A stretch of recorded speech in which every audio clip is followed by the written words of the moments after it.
Kita tahan dulu Bang Andre. Saat ini kita sudah bergabung dengan Bang Zazilul Fawait selaku Waketum PKB. Bang, ini sudah yakin 100% bahwa PKB akan mendukung Prabowo Gibran di pemerintahan berikutnya. Kalau memanglah demikian seperti yang diinformasikan di luar, apa kemudian yang diharapkan oleh PKB dan apa yang ditawarkan PKB untuk pemerintahan yang baru nanti?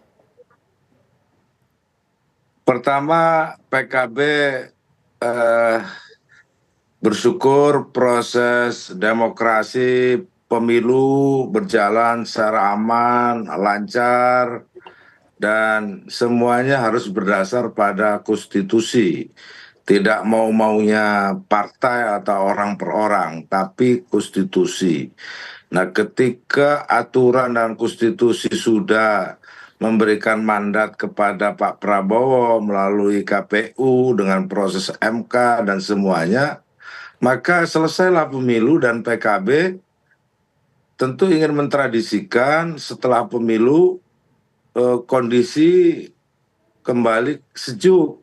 Dan itu dibuktikan oleh Pak Prabowo dan Gus Muhaimin selepas ketetapan KPU diterima, baik diterima Pak Prabowo sebagai pemenang atau yang lain sebagai yang kalah.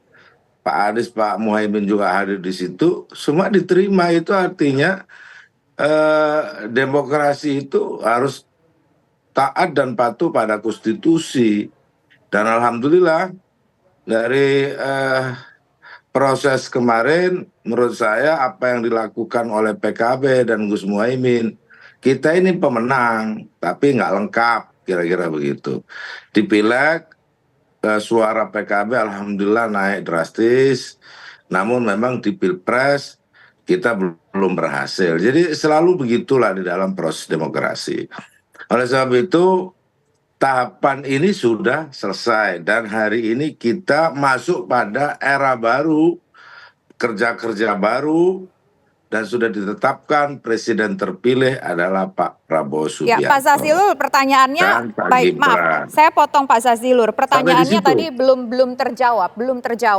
Dengan nanti misalkan PKB bergabung kepada pemerintahan yang baru, apa yang diharapkan dari PKB? Karena kalau bicara soal dukung-mendukung, ini kan kita melihat ada transaksi, mungkin di situ transaksi politik, ada yang diharapkan, ada saling menguntungkan satu sama lain. Apa yang diharapkan PKB? Kursi menteri kah, dapat 2 atau 3 menteri kah, atau bagaimana harapannya? Dari awal harapan PKB sama dengan Gerindra.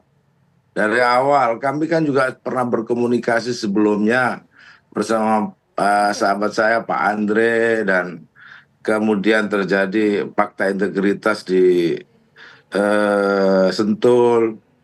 Sama tujuan PKB adalah untuk rakyat, bukan untuk cari menteri, tidak.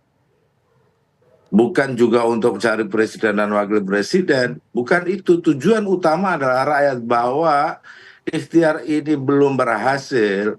Itu di dalam politik biasa, ada yang menang, ada yang kalah. Nah, di dalam demokrasi, maka yang kalah ikut yang menang.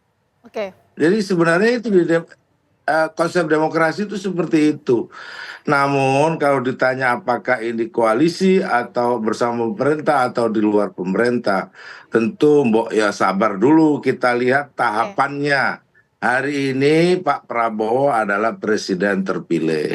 Nanti 20 Oktober Pak Prabowo adalah presiden sekaligus kepala negara yang resmi, yang memiliki mandat Gus Jazil, untuk mengangkat menteri. Nah, di situ artinya PKB belum bersikap ya, apakah akan oposisi atau bergabung ke pemerintah. Nanti kita akan coba dalami lagi bagaimana peta kekuatan dan juga pembagian komposisi ya dari kue kekuasaan ini. Tapi nanti